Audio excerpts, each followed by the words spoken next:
Oui, yay! Super. C'est cool de vous voir depuis ce côté. Normalement, je suis quelque part là, mais c'est un honneur de me tenir devant vous. À chaque fois que j'ai une occasion de prendre un micro, d'adresser des gens, je sens que c'est un défi, mais en même temps, c'est une occasion de me rapprocher de Dieu.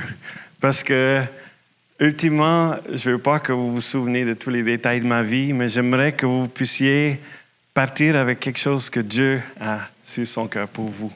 Ça, c'est notre but en tant qu'enfant de Dieu, de glorifier Dieu. Donc, j'espère qu'aujourd'hui, j'ai eu donc le thème de l'interculturel. Alors qu'on explore différents mais humains, on a eu l'occasion d'entendre toutes sortes de gens, aussi d'autres églises. On a entendu des hommes, des femmes, mais l'interculturel, il y a aussi un aspect à explorer.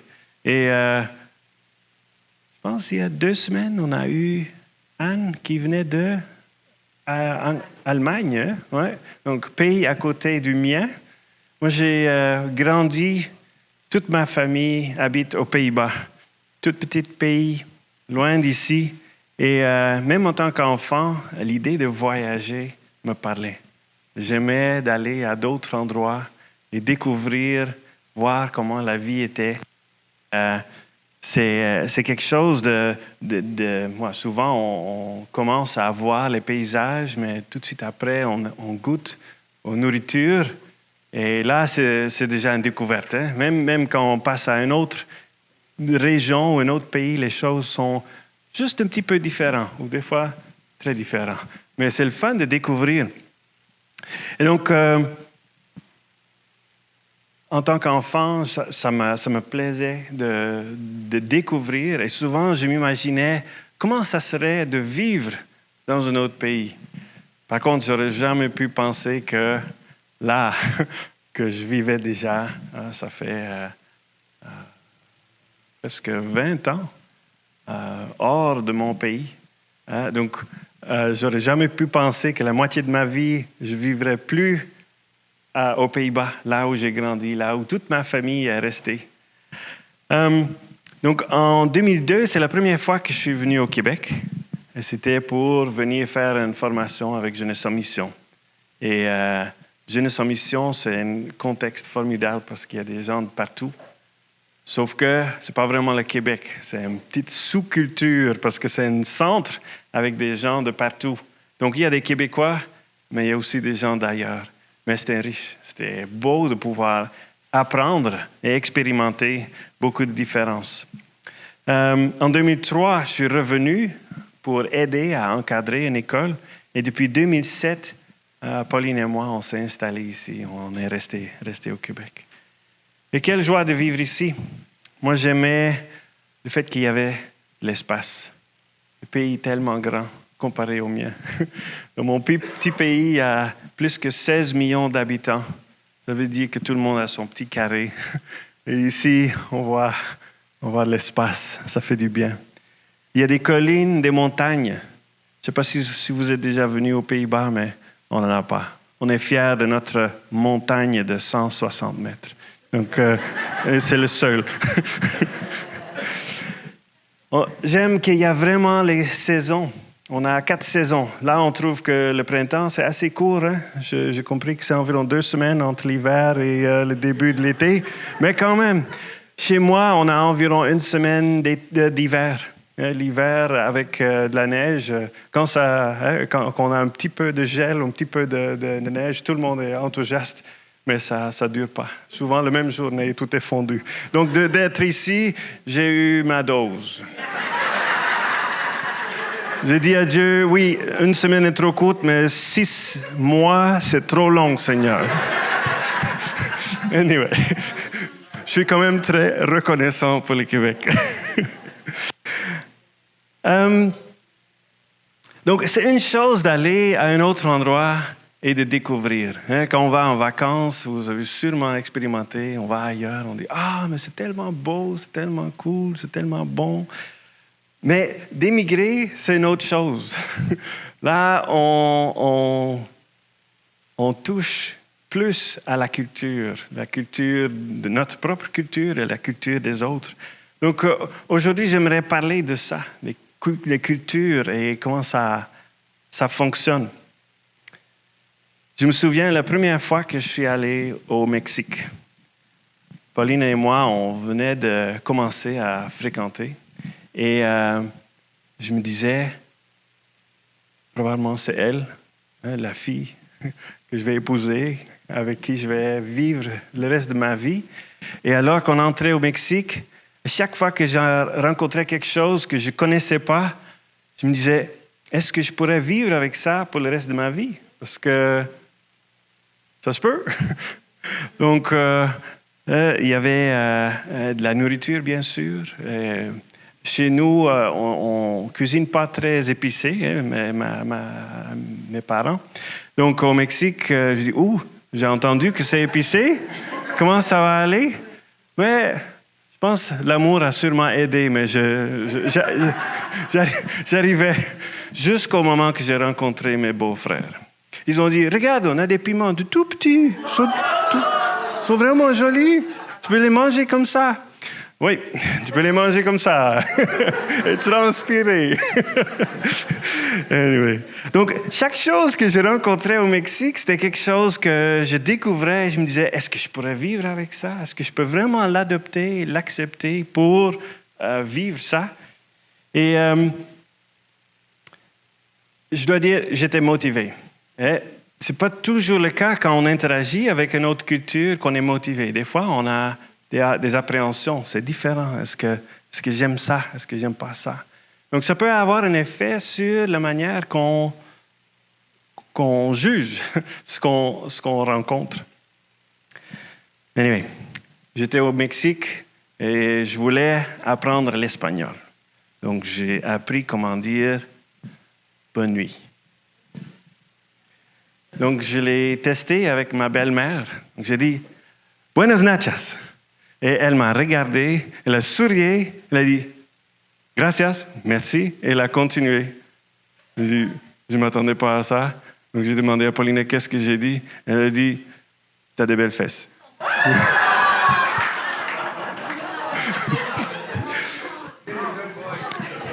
Buenas noches, ça c'est bonne nuit. Buenas noches, c'est des belles fesses.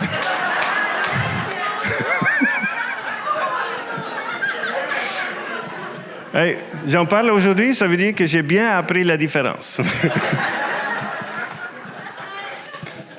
Et il y avait quelqu'un avec nous qui parlait bien le français et l'anglais. Et donc, à la table, au petit déjeuner, il s'est dit, passe-moi le beurre, on va l'essayer en espagnol. Pásame el burro. Les gens ont regardé, ils ont donné des grimaces. Apparemment, el burro, c'est pas le beurre, c'est l'âne. Passe-moi l'âne. Donc non, burro, c'est quelque chose de différent. Donc on rend compte qu'avec les langues, avec les cultures, des fois on fait des faux pas.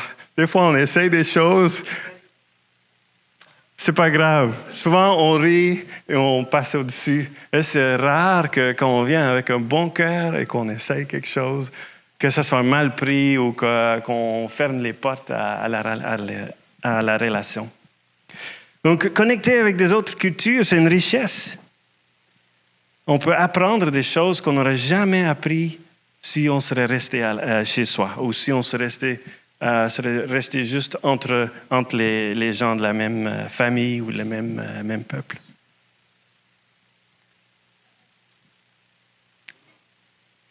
Donc, comme je disais avant, soit quand on est confronté, soit on a un esprit ouvert, avec le goût de découvrir, avec le désir d'apprendre, ou on a quelque chose d'appréhension. Et donc, je parlais du Mexique. On a eu notre mariage d'abord aux Pays-Bas et quelques semaines plus tard au Mexique. Donc, on a fait le mariage civil aux Pays-Bas et le mariage pour l'Église et la famille au Mexique. Et ma famille, ils ont pu venir. C'était un miracle, mais c'est une autre histoire. Ils sont venus et comme je disais, ma mère, elle disait « Ouh, l'épicé, je ne sais pas trop ». Et en fait, toute la famille, ils ont dit, j'espère que ça va passer. Et en fait, ils ont tous eu le diarrhée. Ils sont venus une semaine, ils sont tombés malades. Par contre, moi, je ne pense pas que je suis plus fort, mon système est différent. Par contre, j'étais motivé. Je dis, je veux pouvoir vivre ici, manger ce que les gens mangent ici. Et moi, je ne suis pas tombé malade. Sauf quelques mois plus tard, quand j'ai mangé à Burger King. Donc, je me dis, mais ça, je connaissais déjà depuis chez moi. Mais tout ce que j'ai mangé de mexicain, ça a passé. C'est quand même beau, hein?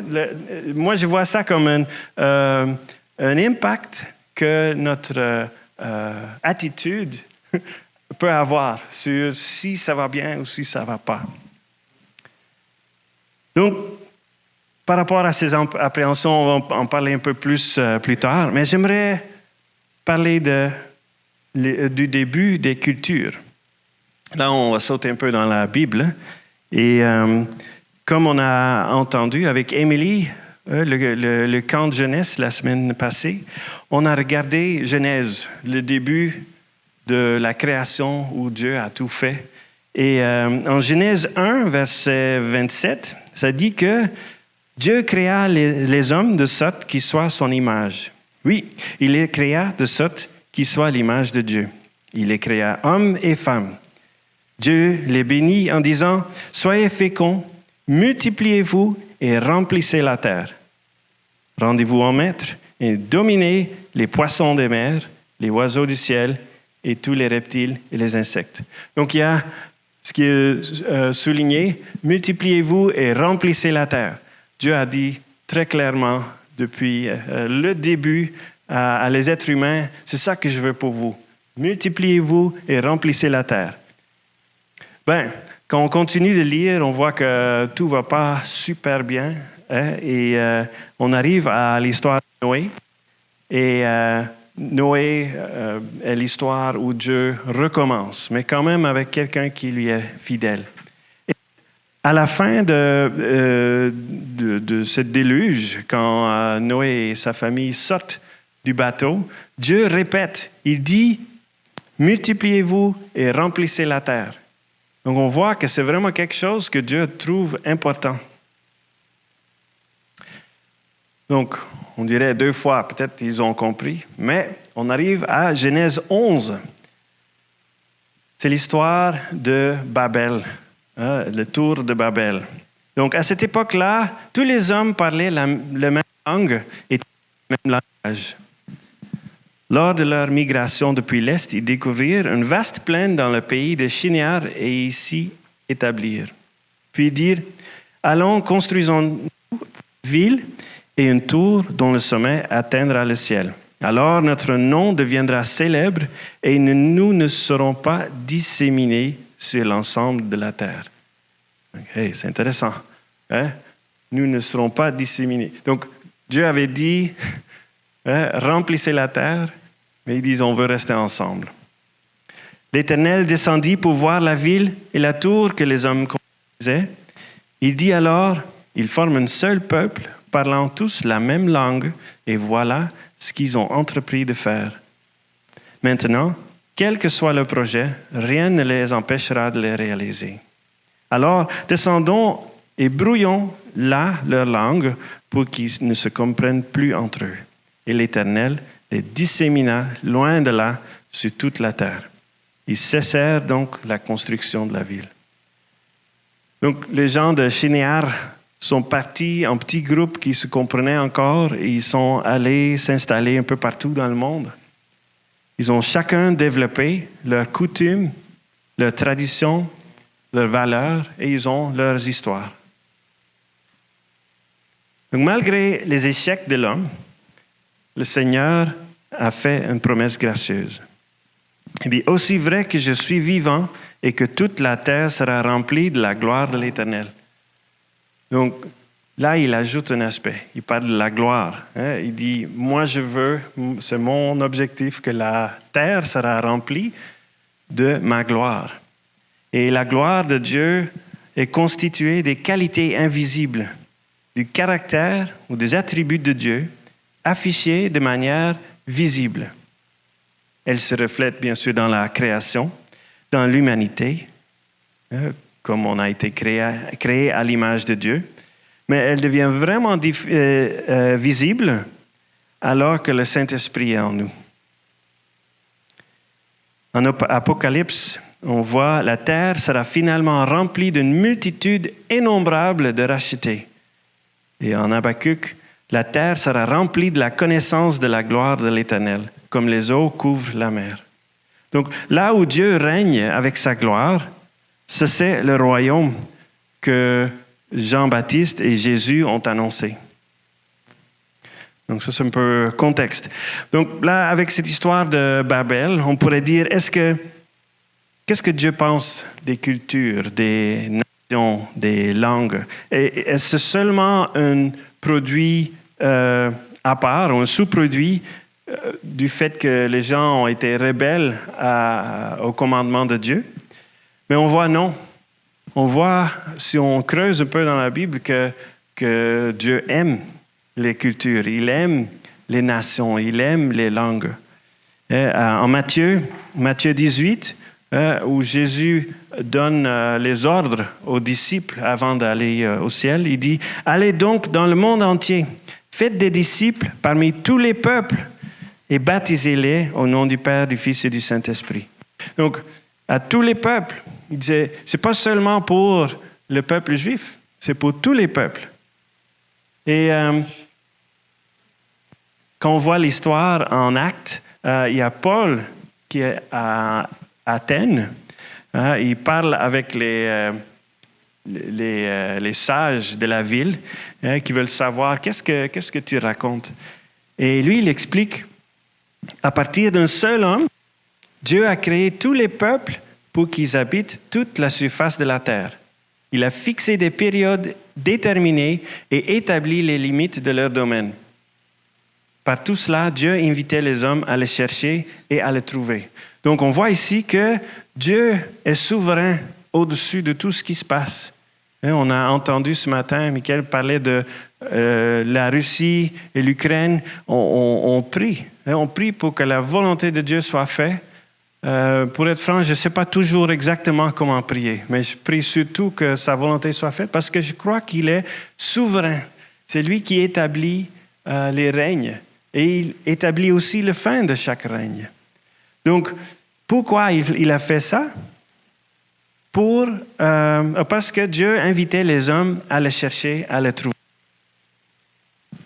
Donc, ça, c'est un encouragement pour moi de dire, hey, tous les peuples ont été choisis et donnés leur temps et leur espace parce que Dieu veut qu'on le cherche. Quand on le cherche, il veut se laisser trouver.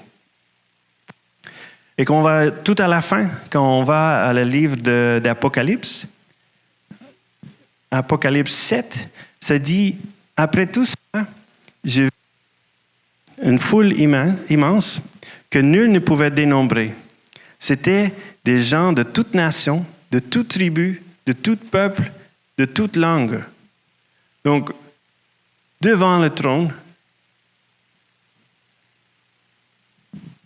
Allô? Oui, vous m'entendez? Donc, devant le trône, à la fin de l'histoire, il y aura des gens de toute langue, de toute tribu, de tout peuple. Dieu veut des gens de tous les arrière-plans qui le connaissent, qui fassent partie de sa famille et qui donnent couleur à cette foule. Donc, les nations, les cultures sont voulues de Dieu et on peut s'y réjouir. Mais quand on parle de culture, de quoi on discute? Donc, j'ai regardé pour une définition et j'ai trouvé un que je trouve qui fit bien. Ça dit, la culture est l'ensemble des coutumes, des traditions et des valeurs d'une société ou d'une communauté telle qu'un groupe ethnique ou une nation. Donc, il y a des coutumes, des traditions, des valeurs, et ça dicte ce qu'ils trouvent important, comment ils vivent, et ce qui est acceptable et ce qui n'est pas acceptable. Donc, on peut célébrer les cultures. Moi, je suis hollandais, comme je disais, et même si je suis loin de mon pays, il y a des aspects de mon pays que j'aime beaucoup. J'aimerais vous montrer quelques photos. Une chose que j'aime beaucoup, c'est les tulipes et les moulins. En fait, c'est un peu le moment, en ce moment, pour les tulipes là-bas. Et il y a des champs comme ça avec toutes les couleurs. C'est magnifique. Il y a des gens qui viennent de partout pour voir ça. Ce que j'aime aussi, c'est les fromages. Donc, les fromages, ici, on dit Gouda, mais chez nous, on dit Gouda. Gouda en Edam, hein, vous connaissez peut-être. Il y a aussi les peintres fameux. Donc, il y a eu Rembrandt, il y a Vincent van Gogh, Gogh, comme on le dit chez nous, Jan Vermeer et Mondrian, Piet Mondrian. Donc, c'est juste quelques, parce que je ne peux pas mettre beaucoup plus et encore voir ce qui est sur chaque peinture. Donc, plusieurs peintres où je dis, waouh, c'est vraiment beau, c'est de la qualité, je suis fier de ça. Il y a aussi, je ne sais pas si tout le monde connecte avec ça, mais il y a des DJ qui sont connus, qui jouent partout dans le monde. C'est des artistes comme Tiesto et Martin Garrix, Armin van Buuren. Ce sont des gens qui amènent des foules à danser, à avoir du fun ensemble. Ensuite, il y a des bières. Heineken, Amstel, Grolsch. Grolsch, c'est mon préféré. C'est vraiment bon. Ça vient d'une heure où ma famille habite en plus. Et je suis tellement content. Je pensais que ça serait seulement vendu aux Pays-Bas, mais on le trouve partout. Ici, au Mexique, je pense même plus loin. Donc, ça, c'est quelque chose quand même. Quand je pense au sport, il y a... le soccer est vraiment le sport numéro 1 aux Pays-Bas. Populaire chez tout le monde. Et quand on a des matchs, tout le monde s'habille en orange. Oui, orange. Ça, c'est parce que notre famille royale, leur nom de famille, c'est Van Oranje, d'orange.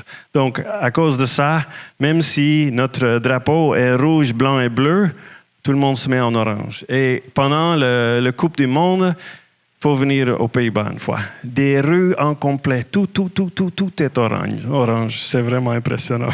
On le vit tous ensemble. À part de ça, un autre sport où on est fort, c'est le patinage de vitesse. Je trouvais intéressant avec les Olympiques qu'on a eus cet hiver qu'au début, il y avait beaucoup de domaines de patinage. Et tout de suite, on a eu beaucoup de médailles d'or. Je dis, on est les plus forts du monde. Mais après, là, quand il n'y avait plus le patinage, là, on est rendu un peu plus dans la moyenne. Mais à chaque année, on a des gagnants, des gens qui dépassent encore la vitesse, les records de vitesse. Donc, c'est aussi un domaine où on est fort, les Hollandais. En dernier, ce que j'aimerais vous montrer, ça, c'est la famille royale. Notre roi, Willem-Alexander, avec son épouse Maxima, pas à côté de lui, mais une plus loin, et leurs 3 filles. Et ils n'ont pas de pouvoir politique vraiment. C'est plus cérémoniel. Mais ce que j'apprécie beaucoup, c'est qu'ils sont conscients de leur influence. Ce qu'ils font et ce qu'ils vivent, ce qu'ils disent, a une influence sur les gens qu'ils rencontrent, au pays et aussi hors du pays. Donc, ils prennent leur rôle sérieux et même... donc, Willem-Alexander qui a grandi protestant et Maxima qui vient d'Argentine, qui a grandi catholique, ils ont, à leur mariage en 2002, fait un culte où il y avait et un pasteur et un prêtre. Et ensemble, ils ont officié le mariage. Et je trouvais ça tellement beau. Un exemple, ils ont dit, pour le peuple hollandais, pour nous, Dieu est important. Et oui, il y a des différences, mais ensemble, on peut avancer. Donc, je trouve qu'ils sont un bon exemple. Et oui, j'en suis fier. Mais comme chaque individu a été impacté par la chute, nos sociétés ont aussi été impactées par la chute. Je ne sais pas si vous pouvez le reconnaître. Pensez peut-être à la société que vous connaissez? Est-ce que tout est parfait? Est-ce que tout est beau? Si on est honnête, il y a des belles choses, on peut le reconnaître, on peut être fier de ça, mais il y a aussi des choses qui ne sont pas bonnes. Hein? Dans mon pays, une des choses où je me dis, je ne suis vraiment pas fier, c'est par exemple la prostitution est légalisée comme un emploi normal. Il faut payer les taxes, tu peux avoir une retraite à la fin, tu dis, mais... Anyway. Et c'est un pays très libéral. Donc, dans beaucoup d'autres domaines des valeurs, ils ont fait des compromis, comme le marijuana. Ça a été un des premiers pays à légaliser ça. L'euthanasie, l'avortement, le mariage entre deux personnes du même sexe. Donc, il y a eu beaucoup de premières dans mon pays. Je me dis, c'est bon d'être zélé, mais pour les bonnes choses. Moi, je ne suis pas tout à fait d'accord avec ces décisions. Et cette idée de compromis, c'est vraiment un style que le pays a adopté aussi au niveau politique. Donc, ça veut dire que le compromis veut dire, toi, tu penses ça, moi, je pense ça, on va se retrouver au milieu. Donc, moi, je diminue un peu, toi, tu diminues un peu, et on va se retrouver au milieu. Il y a certaines choses pour lesquelles c'est super. Sauf que si on parle de la sainteté et le péché, par exemple, si tu as un seau de peinture blanc et tu mets juste une tasse de peinture noire, c'est plus le blanc. Tu vois? Il y a certaines choses où tu ne peux pas faire des compromis, où il faut être radical. Et je vois que notre pays a abandonné ça un peu. Donc, il y a d'autres choses, hein, mais je ne veux pas vous déprimer.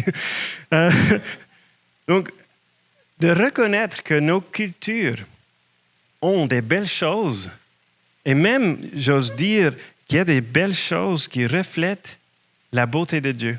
Il y a des choses dans nos cultures que Dieu a mis en nous et on le reflète encore. Il y a des belles choses qu'on démontre aux autres.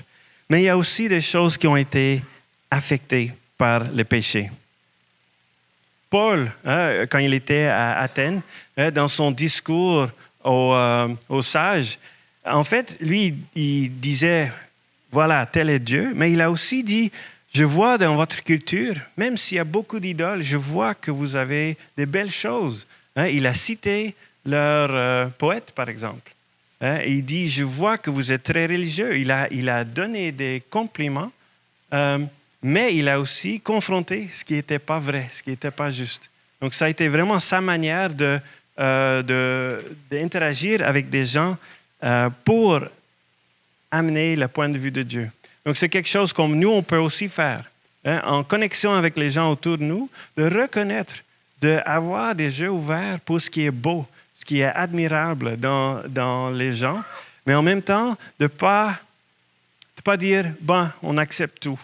Si on n'est pas d'accord avec certaines choses, on peut être pas d'accord. Donc, la culture. La culture peut être un facteur qui lie les gens. Quand on a les choses en commun, ça nous rapproche. Surtout quand on parle des choses importantes comme des valeurs. Mais ça peut aussi être quelque chose qui divise. Si on n'a pas les mêmes valeurs, ça peut amener un certain écart. Et ce n'est pas seulement au niveau national.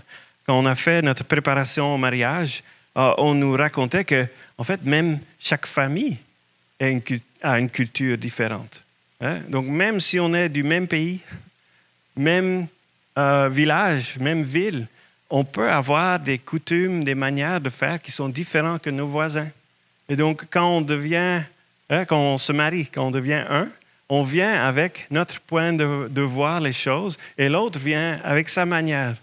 Et ça veut dire qu'il y a quelque chose à discuter. Il faut bien communiquer.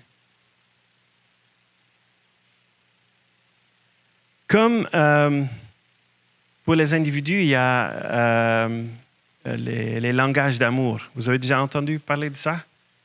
Donc, c'est une manière, il y a 5 langages qui sont identifiés et souvent on tombe dans un ou deux. Quand on nous aime de telle manière, on se sent vraiment aimé et valorisé. Donc, il y a les paroles valorisantes. quelqu'un qui nous donne un compliment. Hein. Il y a les moments de qualité, donc un temps ensemble qui est dédié. Il y a les cadeaux, les services rendus, quelqu'un qui fait la vaisselle pour l'autre, le toucher physique. Donc, pour certains, il y a, par exemple, les cadeaux. Si on donne un cadeau, ça fait que, oh wow, tu n'as pas seulement pensé à moi, tu as investi ou tu as cherché pour quelque chose pour moi. Ça booste, ça ding, ding, ding, ding, ça remplit mon réservoir d'amour. Et on a tous besoin de se sentir aimé régulièrement. Par contre, les personnes de cadeau, si l'autre dit « Ah, t'es tellement beau, t'es tellement bon », il dit « Merci ». Ce n'est pas désagréable, mais ça ne va pas le remplir de la même manière que sa langue dominante, où il dit « Wow, je me sens vraiment aimé comme ça ». Et on est tous un peu différents. C'est quelque chose qu'on peut découvrir. Quelle est ma langue d'amour, mon langage d'amour, et quel est le langage d'amour des membres de ma famille, par exemple. Comment est-ce que je peux les aimer? Parce que la manière que je me sens aimé, ça se peut que l'autre se sent aimé d'une autre manière. Donc, quelque chose. Par contre, comme on a ça pour les individus, nos cultures ont aussi certaines valeurs, ou des valeurs qu'on trouve vraiment importantes. Ça ne veut pas dire que des autres valeurs ne sont pas importantes, mais il y a certains qui sont vraiment, on s'accroche à ça. C'est important. Par exemple, le respect ou l'intégrité, la compétence, la bienveillance, la loyauté. C'est tous des valeurs. Et dans certaines cultures, une est plus appréciée ou plus important qu'un autre. Et j'aimerais donner un exemple. Il y a quelqu'un d'une culture qui apprécie que tout soit propre, que tout soit rangé et organisé. Et pour lui, c'est vraiment une expression du respect qu'on range pour l'autre. Donc, cette personne partage un espace commun avec quelqu'un d'une autre culture. Et dans cette culture, la grande valeur est le partage, la générosité, l'inclusion. Être ensemble, tout le monde est bien. Pour cette personne, l'organisation est importante. C'est quand même une valeur, mais pas autant que le partage. Donc, le premier fait tout ce qu'il peut pour honorer l'autre en nettoyant, en rangeant. À chaque fois qu'il est passé, il met tout à sa place. C'est sa manière d'honorer l'autre. Par contre, le partage n'est pas si important pour lui. Pour le deuxième, voulant honorer l'autre, il exprime à plusieurs reprises « Hey, si tu as besoin de quelque chose, tu peux prendre mes affaires, ça ne me dérange pas. » Donc, il est vraiment généreux. Il dit « Prends mes affaires, tu peux l'utiliser. » Et même si cette personne range, il n'est pas si rigoureux que le premier. Entre ces deux personnes, il peut y avoir une friction. Celui qui range ne se sent pas honoré quand il trouve le lieu commun moins propre qu'il l'aurait laissé. Et celui qui partage se sent rejeté quand l'autre refuse son invitation de partage. Et en plus, que l'autre se plaint car il n'avait pas laissé le lieu assez propre. Vous voyez que pour les deux, ils ont des bonnes intentions. Ils ont un acte d'amour envers l'autre, mais qui est manqué. On ne le reconnaît pas. Et ça, c'est quelque chose qui peut arriver entre les cultures. Souvent, les gens dans les cultures différentes ont des motivations bonnes, mais on ne le reconnaît pas. Parce que ce qui fait que nous jugeons... nous ne connaissons pas les intentions des autres, et donc nous jugeons et interprétons les actions des autres alors qu'on connaît l'intention de cœur de nous-mêmes. Et on ne peut pas le savoir sans en parler avec l'autre, avec une ouverture. Ça, c'est juste un aspect. J'ai une liste qui décrit plusieurs éléments qui peuvent être différents entre les cultures. Donc, entre les cultures, il peut y avoir une communication directe. Moi, je viens d'une culture assez directe. Si tu trouves quelque chose, tu le dis. Si tu ne le dis pas, tu ne le trouves pas.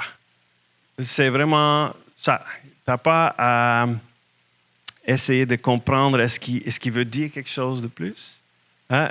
Ça, c'est facile parce que tu sais vraiment ce que la personne pense. Sauf que ça peut être très direct, très sec, sans prendre en compte comment l'autre se sent. Communication indirecte est plus difficile de savoir qu'est-ce que la personne veut vraiment dire parce que pour cette deuxième catégorie, la relation est tellement importante. On ne veut pas que l'autre soit embarrassé. On veut garder une bonne atmosphère, on veut garder une bonne relation.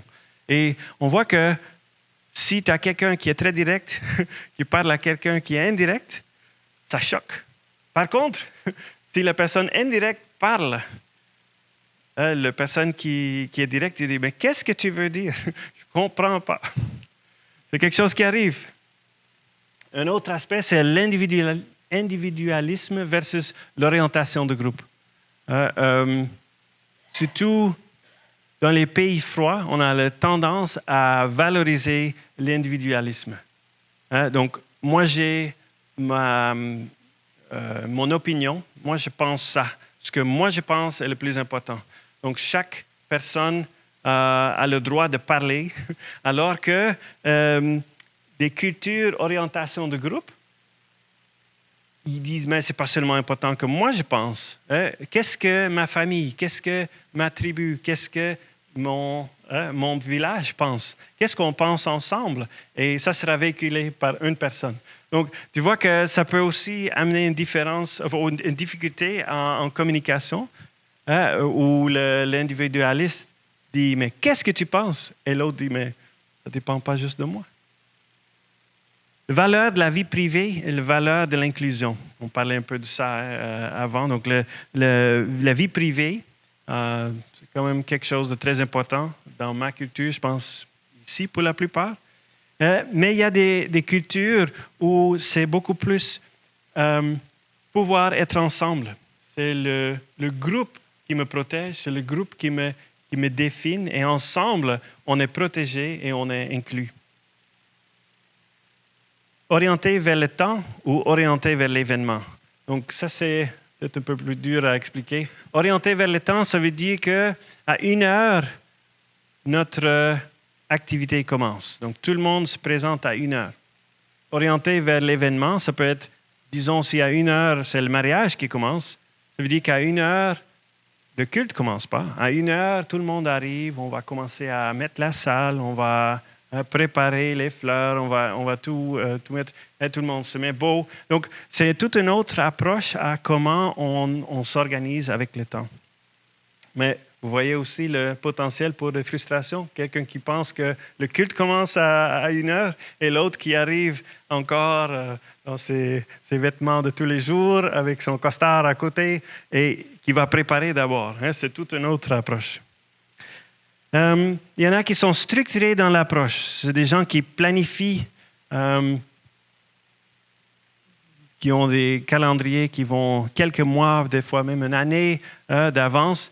Il y a d'autres qui répondent à ce que la vie apporte. Le premier est structuré, maître de son horaire. Le deuxième peut répondre à des occasions que l'autre ne peut pas parce qu'il a déjà tout booké. Il y a aussi l'aspect d'hospitalité. Dans toutes les cultures, l'hospitalité est importante. Il n'y a pas une où tu dis non, ce n'est pas important. Sauf que la manière qu'on s'organise est différente. Par exemple, chez nous, ma mère, elle a tout un frigo tout petit et ça va très bien. Elle fait de l'épicerie tous les 2 jours.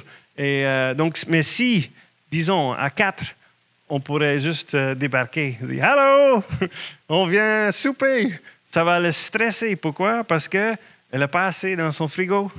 Elle s'organise. Quand elle sait, mercredi, ils vont arriver, mardi, elle va tout acheter, elle va ranger la maison, elle s'organise pour qu'il n'y ait plus rien dans son calendrier et elle a du temps dédié avec nous mercredi de, disons, 6h à 8h. Hein? Il y a d'autres cultures où ce n'est pas comme ça. Il y aura toujours assez. Hein? J'ai vu ça, par exemple, au Mexique. Au Mexique, les frigos sont comme ça. Il y a toujours de la place. Si quelqu'un arrive et ce n'est pas planifié, ce n'est pas grave. Il peut manger avec nous, il peut rester dormir s'il veut. Donc, c'est une inclusion que je trouve vraiment beau, mais que j'ai dû apprendre. D'être prêt à accueillir, d'être prêt de passer du temps avec les gens. Mais ça se peut qu'on ne va pas tout le temps s'asseoir. Peut-être on va faire la vaisselle ensemble parce qu'il y a beaucoup de vaisselle. Donc, tu vois, c'est une autre approche d'hospitalité, une autre manière de montrer à l'autre que je veux passer du temps avec toi et je valorise ta présence.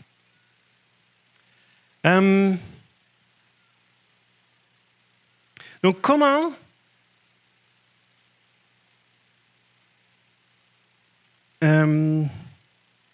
Non, pardon, je vais sauter un petit peu. Donc, comme je disais, on vit dans un monde déchu. Donc, ça veut dire que nos cultures, certaines choses sont juste culturelles, d'autres manières de faire, mais il y a aussi des attitudes qui sont colorées par le péché. Et donc, ça peut être des motivés de crainte, de l'orgueil, de l'égoïsme.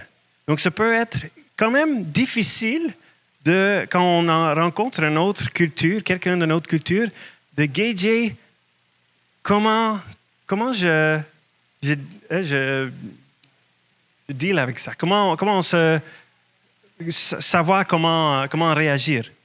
Et pour ça, je me suis dit, ce serait cool de regarder à la Bible. 1 Corinthiens 13, ça dit « L'amour, en toute occasion, il pardonne, il fait confiance, il espère, il persévère. » Donc, ça veut dire que l'amour, si on vient avec une approche d'amour, on n'a pas à trop craindre c'est quoi la motivation de l'autre.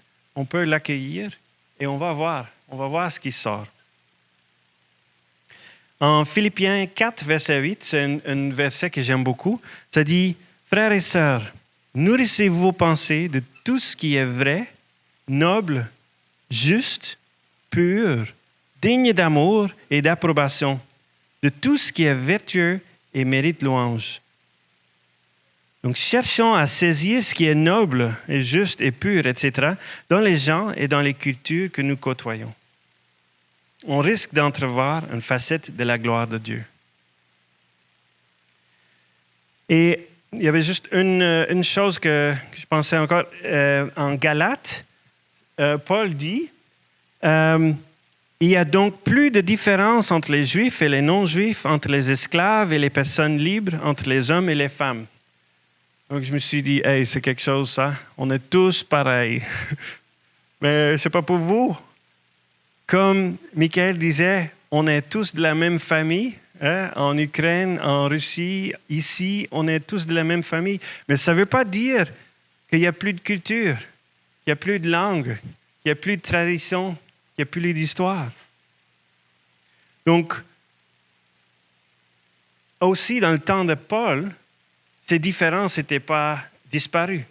Sauf que, si on est lié par l'amour, nous cherchons à nous honorer mutuellement et à apprendre les uns des autres et à nous entraider là où nous le pouvons et là où nous reconnaissons que nous sommes humains ou égaux, mais différents. À ceci, tous connaîtront que vous êtes mes disciples si vous avez de l'amour les uns pour les autres. Donc ça, c'est vraiment une clé pour nous. D'avoir cet amour, l'amour que Dieu veut déverser en nous à chaque jour, à chaque fois. Et à cet amour qu'on a les uns pour les autres, le monde va voir qu'on est les disciples de Jésus. Donc, c'est un défi de travailler avec des gens, des personnes, des cultures différentes, des langues différentes, des valeurs différentes, mais ça vaut vraiment la peine. Si on surmonte les différences, Au fur et à mesure que nous apprenons les uns des autres, nous enrichissons mutuellement notre compréhension de la gloire de Dieu. Donc, je peux mettre la dernière photo. Tous ensemble, nous reflétons la gloire de Dieu, comme les multiples facettes d'un diamant reflètent la lumière. Laissons briller cette lumière. C'est la gloire de Dieu qui remplit la terre. Amen.